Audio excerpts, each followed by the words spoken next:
Well, good afternoon, good afternoon, good afternoon, good of the afternoon to each and every one of you. We are thankful to God for again such a bountiful opportunity and privilege to be able to come wherever you are, whether you're at home, on your job, in the neighborhood, wherever you are. We are grateful to God for you coming and sharing with us.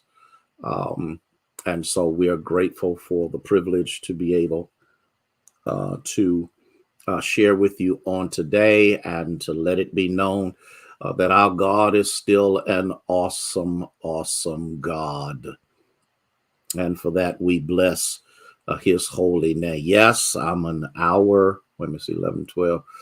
Uh, yeah, 11, 12, 1. Yeah, I'm a couple of hours late, but I did have a homegoing celebration that took place at 11. And we shared on Facebook that 23 young people came to Christ. And we are excited about that and the great things that we know God is going to do in their lives. And so I want you to pray for us as we continue to do what God has called us to do. Thank you so much for sharing with us. I'll get started in a couple of minutes. I understand that for many, they will not be able to get on because of the time change, but prayerfully, sometime in your day, you will be able to come and to share with us. So we're going to wait a couple of minutes and then we'll go ahead and get started and go from there.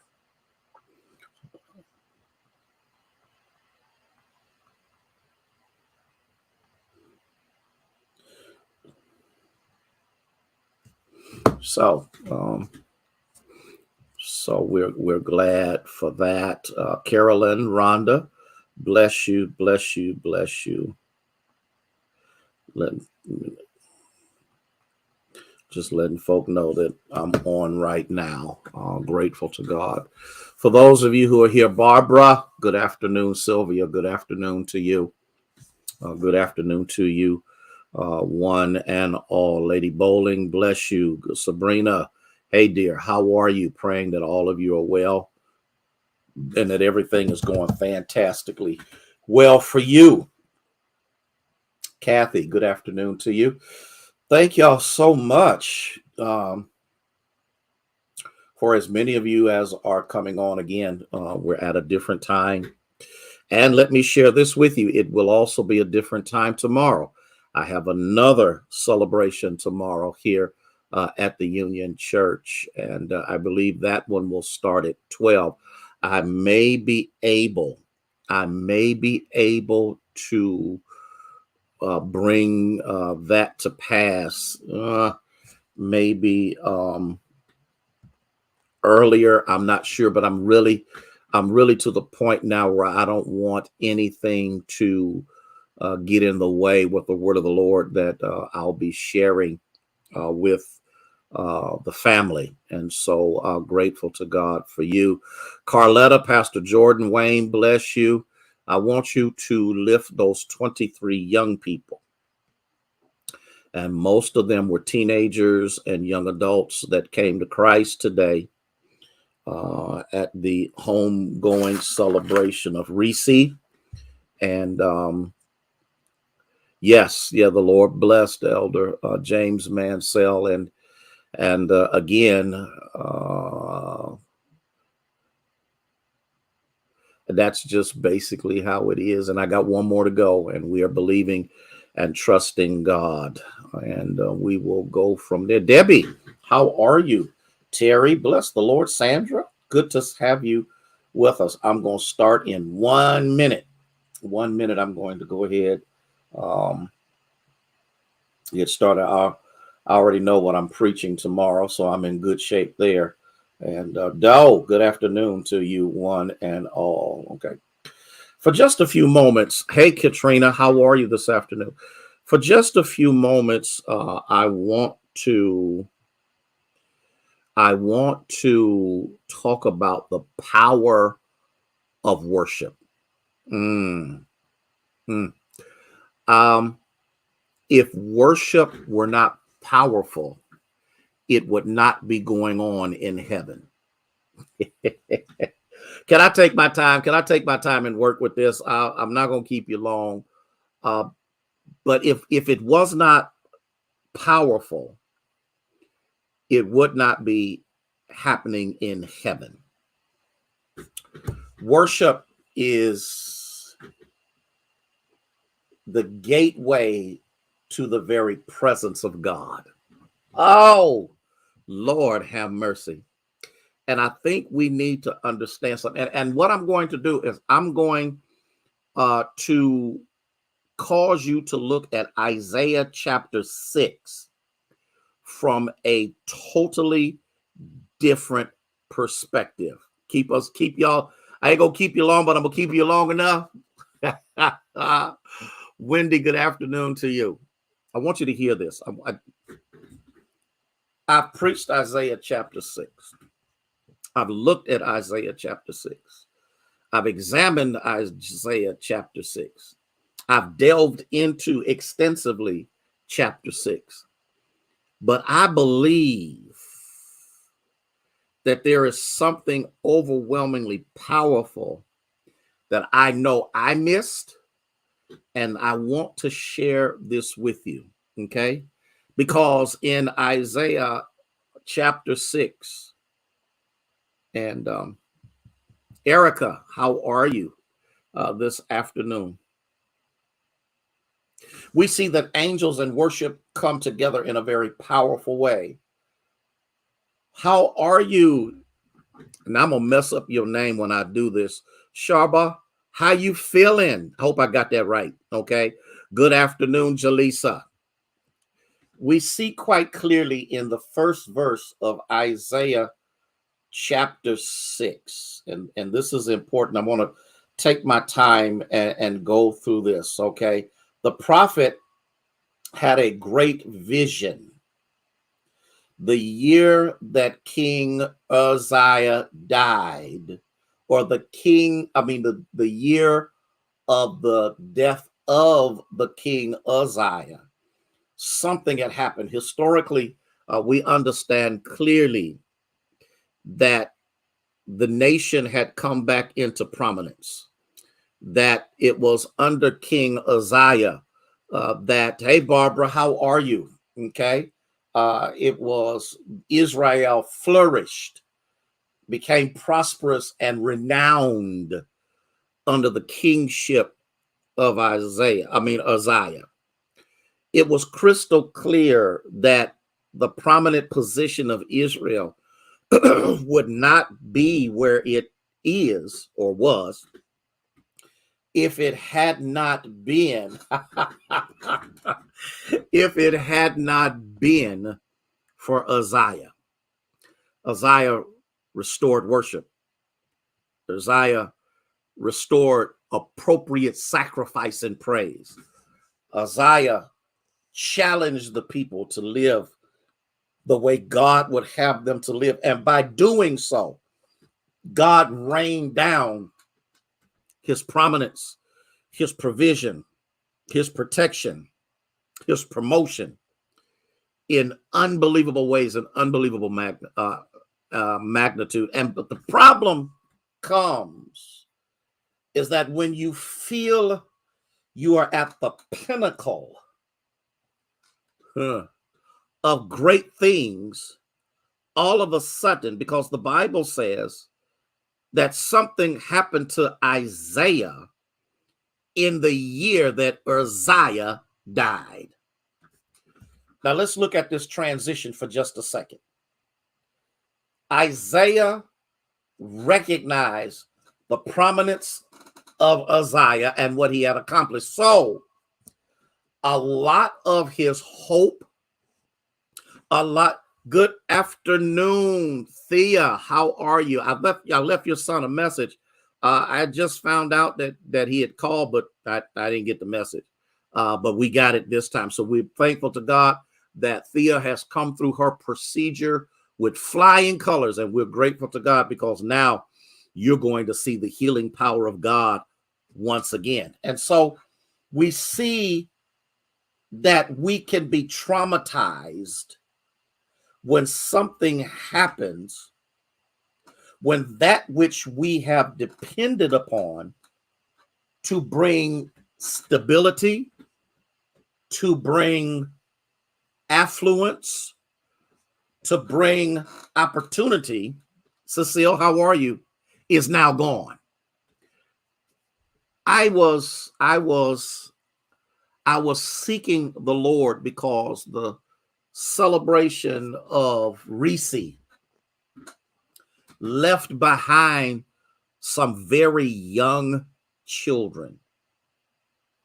And I had asked the Lord, give me a word that will enable these young people to recognize, though the mother had passed, whom they had depended upon for everything. As a matter of fact, I found out that the children took real good care of her, as young as they were. But now that she's gone, their focus has to change from the mother to God. And the Lord blessed with 23 people, 23 young people coming to Christ. Okay. And so what we see here is the same thing that Isaiah is experiencing, because now everything he had hoped for in Uzziah has now been tragically and horrifically taken away from him. It says in the year, Elamai dear, in the year that King Uzziah died, it said something tremendous happened. Isaiah's vision of God came in right on time. Can I talk about that for just a second? We sing that song, he's an on-time God. Yes, he is. And so at the very point of tragedy, the very point of disappointment, the very point of disillusionment, the very point of saying, oh my goodness, everything that I have trusted in is now gone, is when God showed up. And in the moment of Isaiah's pain, the revelation of who God is now becomes prominent and takes the place of that which is temporal and permits his focal point to move toward that which is eternal and stable. All right. Can I talk to y'all for just a second? We see here that we recognize that God is changing his relationship with Isaiah from depending upon Uzziah to depending upon him. Ooh.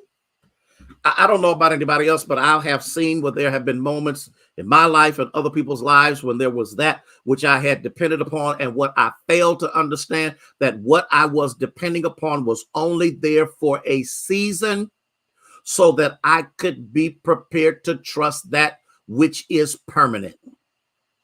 Are y'all with me? I know I'm boring y'all to death. I know this isn't Chaplain Hearns, but I need us to get this, and I need us to understand that. In the year, look what it says. Look at what it says in verses 1 through 3. And I'm only going to get to the first verse, and then I'll deal with the other ones on tomorrow. It says, in the year that King Uzziah died, I saw the Lord sitting on the throne, lofty and exalted. And I want to talk about this because at the point of disappointment, at the point of disillusionment, at the point of saying, who do I trust? Who do I depend on? Who can I rely on? The vision comes. It was in that time that he saw the Lord. Okay? The Lord, not Uzziah, who was a temporary king, but the Lord, who is permanent and brings permanence and stability into Isaiah's life. Lord, now maybe I'm the only one getting excited about this, but I need us to understand it because every single one of us have put our faith in people, have put our faith in stuff, our job, our income, people, relatives, husbands, wives, all of these things. And many of them have failed us or left us or are no longer available to us. And the key that we've got to see here is that in order for us to overcome what has been taken away or what is absent is to catch what Isaiah sees when Uzziah dies and he sees the Lord. Oh, Pastor Jordan. Oh my God. Look at what it says. He said, I see the Lord and he's on his throne, lofty and exalted, and his train fills the temple, which means his presence occupies every crevice of where he is. And so I'm done. I'm done. I done bored y'all. Y'all. I don't think y'all. I don't know if you're really catching what I'm trying to get you to understand, because worship is when I get done. Isaiah. I'm in Isaiah chapter 6. That's where I am. When I get done, I pray to show you the power of how when you worship, you join worship. Woo, Jesus, Lord have mercy. So I don't want to get ahead of myself. I don't want to get out here too far, because I want to be able to take my time and to give this presentation in such a way so you can catch this. Because the reason, and I'm going to say it, the reason that many people cannot enter into a new level of fellowship with God is because there is no worship. See, because even when my focus is changed, I still need to join and participate with the new revelation that I now see. Look at what he says. I see the Lord high lifted up. That's King James Version. High lifted up. His train of his robe fills the temple. In other words, who he is consumes every inch of everything that exists. Okay. Can y'all give me 5 more minutes? I need to give y'all a little bit more of this, because I'm not sure if y'all getting this or not, but I need to do this. And the seraphims, remember I told you in the teaching that the seraphims were the worshipers, and the seraphim stood above him, each having 6 wings. 2 wings cover the face, 2 wings cover the feet, and with 2 wings they flew. And one called out to the other, saying, Holy, holy, holy is the Lord of hosts. The whole earth is full of his glory. Now, you gotta get this, because this is where we get call and response from. When one says holy, the other one responds holy. And when the other one says holy, the other one responds holy. They are above him, crying out holy to one another. And when they did so, the doorposts shook. Why? Because they're not praising God. They are worshiping him. They are worshiping him for who he is. They are worshiping him for who he is. They are worshiping him for who he is, because he's, hey Trina, he's holy. And when you begin to enter into the holiness of God by participation in that which 24/7 takes place in heaven, it changes everything about about you in whatever you are in. Okay, I'm done. I'm done. I'm done. I gotta go. I gotta go. I gotta go. Let me add one more thing. When Isaiah went into the temple in Jerusalem and was suddenly transported into the temple in heaven, the realm of the New Testament that calls the heavenly places, what did he see? He saw angels and seraphims doing in heaven what Isaiah came to the temple on earth to do, and that's to worship. If you would just worship him, quit asking him for stuff. Just say, there's none like you. Quit asking him to do this, that, and just say, you are holy. You are righteous. You are awesome. There's none like you. And begin to worship him, which means you're not asking him for anything. You're just blessing him for the fact that I can even get into his presence. I can even get into his existence. I can even get into where he is and to glorify him. God then will move. And I'll talk about that just a little bit more when we come together on tomorrow. I got to go, got to get up out of here. But listen. Love you with the love of Jesus Christ, praying that your day is a very prosperous and powerful one, and that in the midst of, y'all ready for this? In the midst of telling God thank you, which is what you should have did this morning, for keeping you last night. And then before you go to sleep, you ought to tell God thank you for keeping you during this day. And when you have an attitude of gratitude, it moves you into worship. Because I'm going to tell you something. Let me use this as an example. The more obedient I was to my parents, the more my parents were likely to give me things I did not ask for.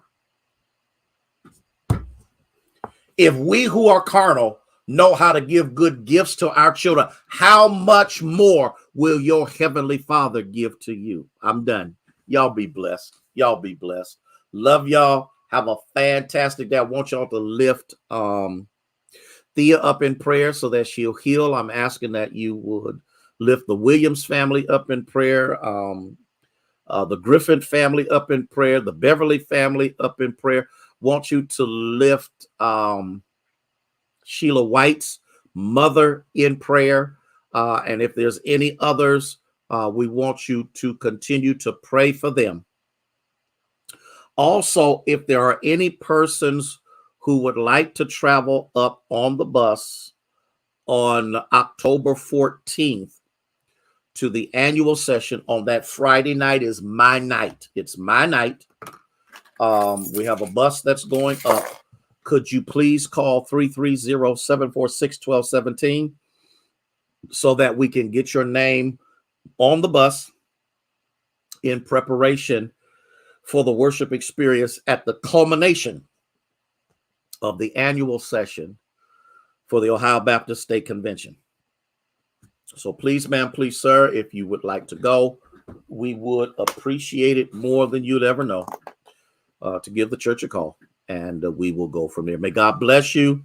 May he keep you is our prayer.